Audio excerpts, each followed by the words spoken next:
Hi, friends, and welcome to another episode of Tuesday Tea Time with Sahdi and Omni, where we drink the tea and spill the tea about our weekly spiritual practices. I'm Omni, And I'm Sadi. and today's episode is all about sun codes and solar energy. We're diving deep into the power of the sun codes, what they are, how they've been understood in ancient cultures, and how they can help us unlock hidden potential within ourselves.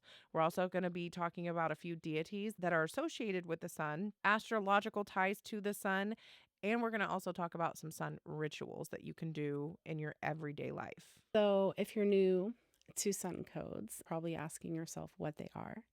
And sun codes are the energetic and light transmissions that we receive from the sun. Light codes are basically divine intelligence, and they influence our consciousness, energy, and even our DNA. So, just like plants absorb sunlight for growth, our bodies and our souls absorb these frequencies to awaken deeper levels of awareness. Mm-hmm. Sun worship and the understanding of solar energy has been crucial to many civilizations since as far back as we can remember. The biggest one that I resonate with is Ra, Yeah. and he's the sun god because I associate with Egypt heavily. Yeah, when I was researching, Apollo is a big one that's associated with light, prophecy, and healing. And there's a Japanese one, Amaterasu, the sun goddess, central figure of Shinto beliefs. And then Inti, which is an Incan sun god who's worshipped for agriculture and life giving powers. And that's just a few. There's Mhm. so many more. Yeah, like even the Aztecs, they believed that the sun was a life giving force and it was connected to transformation, and they were all about sacrifice and rebirth. And then Celtic religions too. Mm-hmm. The Celtics honored the sun through festivals. Yes. They believed that light carried sacred wisdom, which it does. Yes. They had stone circles like Stonehenge, Yes. and they were aligned with solar events, and they understood that the sun's energetic influence was powerful. There's even sacred stories told with indigenous or native tribes where they talk about the sun being a source of energy and power and magic within each tribe, but it's across the world. Mhm. Tribes that have not even been discovered by outside world, where this has been hieroglyphed or recorded or word of mouth and whatnot. Exactly. When it's in every single part of the world, there's something to that. Exactly. And that's why I was talking about, like, Yeah. since as far back as we can go, people and cultures have been talking about the sun and transmitting energy to all life forms on Earth. Yeah. For eons. It's intelligent life, and it's transmuting energy to us. Mm-hmm. Well, if you think about it scientifically, the sun feeds our plants. Without sunlight, our plants do not grow. The plants feed us, Mhm. and so on. And then we feed the earth, which feeds Right. the plant. It's a circle of Yeah, life. exactly. It's one of the most essential parts. And so scientifically, yeah, it transmutes down into our life and the circle of life. Mhm. So of course, spiritually, it would you know what I mean? Like it would Yeah, transmute and we don't think spiritually. about that because the sun it's just there and we don't think about it. Yeah. And then some people are like, well, if this ball of light in the sky has all this energy that it's transmitting to us day in and day out, how come everybody isn't enlightened? Exactly. My grandma and grandpa were farmers for Mhm. 70 years and they weren't enlightened. That's a valid point. Mhm. But you also have to be open to receive the light codes Mhm. and the solar energy that's coming through. Yeah. It's kind of like being in a library and being like, I've been in this library for 30 years and I don't know anything. Without opening a Did book. you read a book? Yeah. It's kind of like that. So Yeah. the universe is funny like that, where when you're ready to be open and receptive, Mm-hmm. you will get the cheat codes, you will get the downloads, you will get the upgrades, you will receive the knowledge. Mm-hmm. But if you're closed minded and you're closed off, And your brain book is closed. You can't read your the brain pages, book- dork. I love that. Then, yeah, so that's how that works. Yeah. That's kind of But- with everything spiritual Yeah, too. exactly. If your mind's not open. hmm But even like the Wiccan traditions, Mhm. they celebrate the sun cycle in the wheel of the year. The Yes. solstice and the equinox, they see it as the divine masculine energy working in balance with the moon. Yeah. Sun and moon is that beautiful balance. Yeah. You know? And there's tribal stories about how the moon loved the sun. So Mhm. there's all the Yeah, beautiful it's just stories like with it. billions of them. Yeah. The yin and the yang. Exactly. Sacred geometry, right, Mhm. goes hand in hand with sun codes. Sacred geometry are patterns that are found in nature. They're Mhm. everywhere. And they're found in like the flower of life and the Metatron cube, and they hold the key to unlocking hidden potential within us. Mhm. These geometric patterns are encoded in the universe and within our own DNA. So if you look at a DNA strand, Mhm. it is a sacred geometry pattern. Oh, I didn't know that. Scientists used to talk about how 96 or 92% of our DNA is just junk DNA. Yeah. And that's bullshit. Yep. It's dormant DNA that's waiting to be activated. Makes way much more sense. Right. Our DNA holds ancient knowledge and it's just waiting to be activated. And absorbing and tapping into sun codes is one way to activate your DNA. It's not the only way, Yeah. but it's one way to do that. And why not? The sun is free. Seriously, Yeah. it's free. Mm-hmm. What are you waiting for? Right. I'm going to tell just a little quick story. Yeah. Anybody who's listened to us for a while knows that I'm really into frequency. We've done a whole episode about it and everything. And I've also been sun gazing for years. For those of you that don't know what sun gazing is and you really want to get into this in your beginning, what I would recommend doing is sitting outside on a sunny day. I would recommend first thing in the morning, maybe a half an hour after the sun comes up, because then you're getting that fresh morning softness of the sun. And I would recommend either starting with your eyes closed and looking in the direction of the sun, Mm-hmm. or open your eyes and look at the sun for maybe 2 seconds to about 10 seconds, and then close your eyes. And then just stare in the direction of the sun with your eyes closed for about 5 to 10 minutes. And you will start to see sacred geometry. You'll see colors and shapes and patterns in your mind's eye. That's activation. Yeah. You're already there when you start to see that. You can also practice the same technique as the sun is setting, because that's more grounding energy. Yeah, I've always heard of it at sunset because you don't want to stare directly at the sun. Watch it when it's setting. And I've done it a few times while it was setting. And you can train your eyes to stare at the sun for longer periods of time, but it's just more gentle when it's first coming up in the morning or it's just setting, maybe a half an hour before it sets or a half an hour after it's come up. I wouldn't recommend doing it for more than maybe 2 seconds to 10 seconds. Do your research, you guys. Listen to your body, listen to your intuition. But closed eye is where you're really going to start to see the sacred geometry and really tap into those codes that the sun is sending you and awakening your body and your DNA and your light body and activating everything. Recently, I started using sound frequency with sun gazing.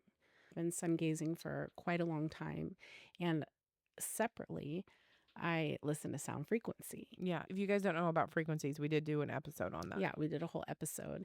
And different frequencies activate different things. So as I was sun gazing and I was activating, I was seeing different, normal things, different colors like yellows and blues and greens and orange. And something inside of me was just like, you should add sound to this. Because usually I'm outside in the backyard and I just listen to my regular music. Or I'll say mantras to myself, or I'll hum or something like that. But that day, something was just like, you should add a frequency to this. So I got up, I put my headphones on, and that day I decided to listen to 963 hertz. And that is the God frequency. It's to activate your pineal gland. So when I put the headphones on, because a lot of times when I listen to that frequency, I also have visuals. And when I combine the two of those together, it felt like I was on drugs. Like I blasted off into a different dimension and I just woke up. Like I was stone cold sober. I will never sun gaze the same again. She messaged me, oh my gosh, this is amazing. I was like, you have to do this. I This know. is fucking incredible. The image was much sharper and clearer. And it wasn't like I was just looking at the image. I could feel it resonating and my entire body was vibrating. And it felt like I became sacred geometry. And I could feel parts of my body unlocking. Oh, wow. I just kept repeating to myself, I am open. I am receptive. I'm open. I'm receptive. And I was saying mantras to myself. Well, we talk about frequencies. If you play music or frequencies, there's videos out there that there's a drum. They put sand on the drum and then they play the frequency. The frequency literally moves the sand into a shape of sacred geometries. So this just isn't hearsay. This isn't hippie voodoo say so. Right. This is science. Exactly. And you can play with it too. I Mhm. personally am in love with doing the 963 hertz. Mhm.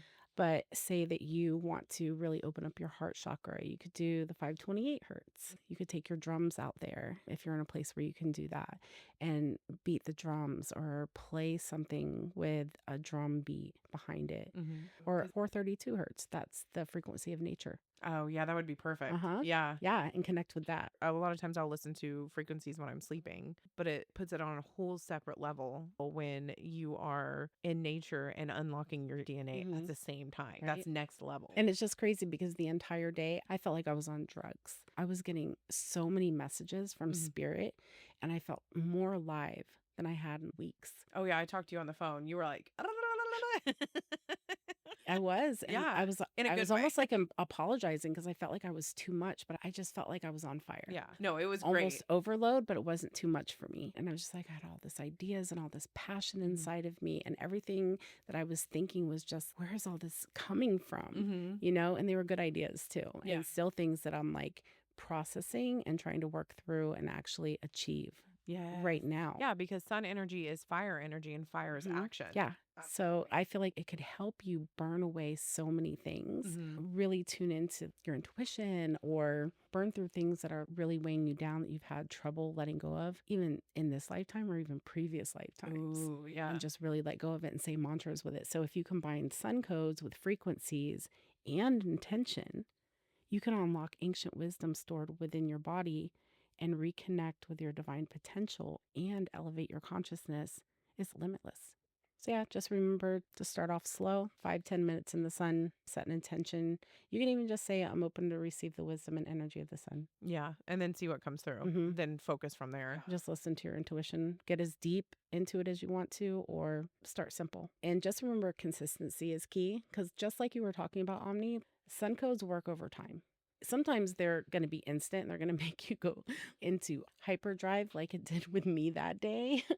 But for the most part, it takes time, just like how plants absorb sunlight for growth. Yeah. The more you connect, the more you'll notice energetic shifts and heightened intuition and deeper inner knowing in your life. So the more Yeah. growth you'll have, the more you do it. Well, think about plants. If they get too much sun, Mhm. that's not good for them. Yeah, go slow, Yeah. because if you're, say, an empath Mhm. and you're getting all these downloads too much at a time, Mhm. you can burn out. So take it slow. Yeah, there's no rush. We're here for lifetimes. So, well, in astrology, the sun represents identity, willpower, and self expression. Solar magic can involve harnessing the power of the sun's position in the zodiac or celestial events, like you were saying, Saudi, solstices and equinoxes, which are key times for solar energy, solar eclipses, and you can utilize that energy. Like we've heard about charging water with the moon. I feel like that's very popularized. But you can also charge water with sun energy. Right. Let's say you put a glass of water outside or a jar of water and you place it in the direct sunlight for an hour or all day. And Make some tea yeah. from the south. Oh, yeah, like from the south. Yep. Right. You can add sun-related herbs like daisies or orange pills for extra energy. Mhm. And then you drink it when you need a boost or when you need to use it in a spell for vitality. And you can also use some crystals as well. Citrine is a good one that I use. There's sunstones that you can use, and you can use a lot of these for energy. I have a sun necklace that I use. For that necklace, when I'm feeling a little down, I'll wear that to remind myself to harness the energy of the sun and make myself feel better and brighter and full of happy, good energy. And I feel like people do harness the energy of the sun naturally. Like I always talk about my mom on here and in life. And I'm like, my mom was like the sun. She was like a magnet in life. And you can do that. You can harness that. You can use it in a way that makes you magnetic and more positive. Oh, and then I was also thinking Mhm. that there are some people that it's really difficult for them to get sunlight, but they can get light from the stars. Oh, okay. Yeah, you can not only get codes from the sun, but you can get it from the entire cosmos. Okay. And the stars are some of the most powerful sources of cosmic energy, and they're encoded with frequencies that we have access to. So stars, including our sun, give off photonic energy, and it's not just heat and light, but also encoded information in the form of frequencies, sacred geometry, and quantum intelligence. Ooh. Yeah. So if you think about it, every star is a massive transmitter of energy, and it's constantly pulsing light waves through the universe all the time. And ancient civilizations understood this, and they saw stars as gateways to divine wisdom and Yeah. portals to higher consciousness and even direct channels to other dimensions. That's why you wish on a star. Yep. So there's sun codes and star codes. And even if the sun isn't out, you can still receive codes from the sun through the clouds, even on a rainy day. Yeah. You can still do that. And if you really feel like you don't want to go outside, you can receive it through candlelight as well. Yeah. Because it has a flame. It's just on a smaller scale. And so you could do meditations and light code energy activations through candlelight. Yeah, I do that a lot. You can do it. Yeah. No matter where you are. Exactly. So when you're working with star code activation, you can expand your intuition and your psychic abilities because star codes work with your third eye and crown chakra, and it opens you up to downloads and visions and multidimensional communications. And you can also unlock past life and starseed memories. Oh. Right? So some of the codes carried through the stars resonate with soul memories, especially for people that feel like they're connected to star systems like Pleiades and Octarian. And then you can align with your cosmic wisdom too. I mean, that makes sense why we naturally feel the pull to stargaze. Yep. And it can help you see the bigger picture. So your soul's mission or humanity's evolution, and you can connect with the universe better. Okay. You can receive sun codes and star codes, and they're all part of the same universal intelligence. All of it is guiding you back to your higher self. Yeah. It's like little dots in the map, and then our life path, we're supposed to connect the dots. Thoughts of synchronicity. Exactly. It's beautiful. So this is a tea time, so we have to keep it short. I want to end the episode on talking about one of my favorite sun rituals that you can do. So if you get a small coin of any sorts, gold would probably be best because it matches with the sun, but I've used $50 before. Hold it in your hand under the direct sunlight and say, by the power of the radiant sun, I am strong, I am safe, and my path is bright. And then carry it with you for confidence and protection. Just an easy little thing. And every time you touch the coin, it's going to remind you what it's there for, and it's going to empower you. You can program it just like you can program crystals with anything. That was just a suggestion. You can say, I am protected. When you go to bubble yourself before a ritual, meaning like you picture your solar plexus as a little sun and you grow it until it's outside of your body, encompassing you in protection. This is like a smaller version of that. Simple way to harness it and keep it with you every day. So even when it's rainy and you have your coin, you're harnessing the sun in the palm of your hand. All right, guys, that's all the tea we have to spill today. And always remember to keep your minds open. Namaste, bitches.